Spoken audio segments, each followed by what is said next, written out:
Two Bad Ants by Chris Van Allsburg. The news traveled swiftly through the tunnels of the ant world. A scout had returned with a remarkable discovery, a beautiful sparkling crystal.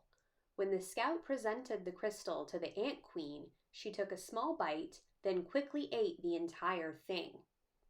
She deemed it the most delicious food she had ever tasted. Nothing could make her happier than to have more, much more. The ants understood. They were eager to gather more crystals because the queen was the mother of them all. Her happiness made the whole ant nest a happy place. What do you think the crystal is? It was late in the day when they departed. Long shadows stretched over the entrance to the ant kingdom. One by one, the insects climbed out, following the scout, who had made it clear there were many crystals where the first had been found, but the journey was long and dangerous. They marched into the woods that surrounded their underground home. Dusk turned to twilight, twilight to night. The path they followed twisted and turned, every bend leading them deeper into the dark forest. More than once the line of ants stopped and anxiously listened for the sounds of hungry spiders, but all they heard was the call of crickets echoing through the woods like distant thunder. Dew formed on the leaves above. Without warning, huge cold drops fell on the marching ants. A firefly passed overhead that, for an instant, lit up the woods with a blinding flash of blue-green light. At the edge of the forest stood a mountain. The ants looked up and could not see its peak. It seemed to reach right to the heavens, but they did not stop. Up the side they climbed, higher and higher. The wind whistled through the cracks of the mountain's face. The ants could feel its force bending their delicate antennae. Their legs grew weak as they struggled upward. At last they reached a ledge and crawled through a narrow tunnel. When the ants came out of the tunnel, they found themselves in a strange world. Smells they had known all their lives, smells of dirt and grass and rotting plants, had vanished. There was no more wind, and, most puzzling of all, it seemed that the sky was gone. They crossed smooth, shiny surfaces, then followed the scout up a glassy, curved wall. They had reached their goal. From the top of the wall, they looked below to a sea of crystals. One by one, the ants climbed down into the sparkling treasure. Quickly, they each chose a crystal, then turned to start the journey home. There was something about this unnatural place that made the ants nervous. In fact, they left in such a hurry that none of them noticed the two small ants who stayed behind. "Why go back?" one asked the other. "This place may not feel like home, but look at all these crystals." "You're right," said the other. "We can stay here and eat this tasty treasure every day forever." So the two ants ate crystal after crystal until they were too full to move and fell asleep. Daylight came. The sleeping ants were unaware of changes taking place in their newfound home.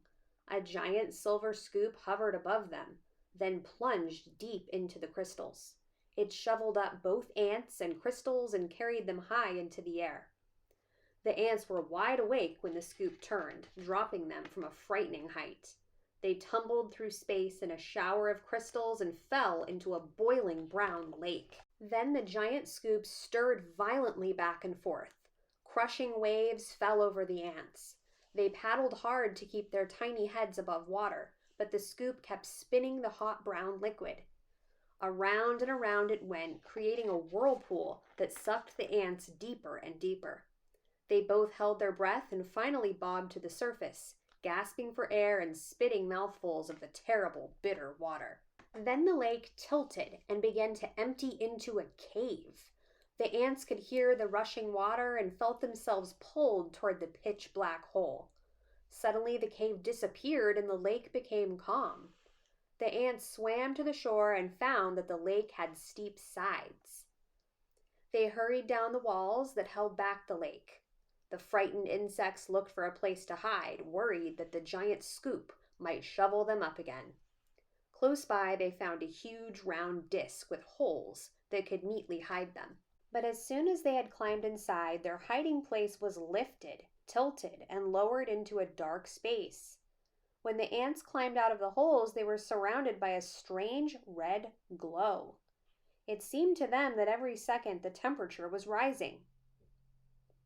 It soon became so unbearably hot that they thought they would soon be cooked. But suddenly the disk they were standing on rocketed upward, and the two hot ants went flying through the air. They landed near what seemed to be a fountain, a waterfall pouring from a silver tube. Both ants had a powerful thirst and longed to dip their feverish heads into the refreshing water. They quickly climbed along the tube. As they got closer to the rushing water, the ants felt a cool spray. They tightly gripped the shiny surface of the fountain and slowly leaned their heads into the falling stream. But the force of the water was much too strong. The tiny insects were pulled off the fountain and plunged down into a wet, dark chamber. They landed on half-eaten fruit and other soggy things. Suddenly the air was filled with loud, frightening sounds. The chamber began to spin. The ants were caught in a whirling storm of shredded food and stinging rain. Then, just as quickly as it had started, the noise and spinning stopped. Bruised and dizzy, the ants climbed out of the chamber. In daylight once again, they raced through puddles and up a smooth metal wall. In the distance, they saw something comforting, two long, narrow holes that reminded them of the warmth and safety of their old underground home. They climbed up into the dark openings. But there was no safety inside these holes. A strange force passed through the wet ants. They were stunned senseless and blown out of the holes like bullets from a gun. When they landed, the tiny insects were too exhausted to go on. They crawled into a dark corner and fell fast asleep. Night had returned when the battered ants awoke to a familiar sound, the footsteps of their fellow insects returning for more crystals. The two ants slipped quietly to the end of the line. They climbed the glassy wall and once again stood amid the treasure.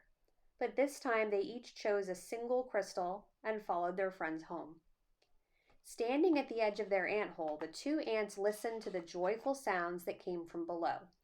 They knew how grateful their mother queen would be when they gave her their crystals. At that moment, the two ants felt happier than they'd ever felt before. This was their home. This was their family. This is where they were meant to be.